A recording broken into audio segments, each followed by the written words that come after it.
Sa babaero na po siya, ginawa pa akong human ATM. Anong pangalan ang dapat kalimutan? ABN. Francia. Rose Ann. Shy? Joshua po. Jericho po. Si Mark. Chay? Hannah. Christine. Gerard. Si Maynard. Si Mary Sio. Kevin. Pogi. Christine and Angela po. Rosemary. Lian. Joyce. Jonah Rose. Iban eh. Sky. Adrian. Bakit siya? Manloloko po yung mga dyan. Sobrang mabait po siya. Nanay ko yan.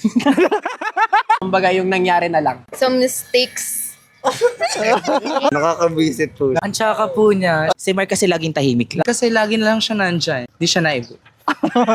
Wala eh. Talandi. May mga bagay talagang iniiwan dapat. Ay, kinakalimutan. Walang dahilan. Basta kita ang pangalan, dapat iniiwan. Sa babaero na po siya, ginawa pa akong human ATM. Kasi pag hindi importante, kailangan kinakalimutan. Hindi na dapat siyang balikan. Ako niloko. Ayoko ng cheater. Ang loloko. Haliparot. Siyempre. Wala na dapat pogi yung lipa.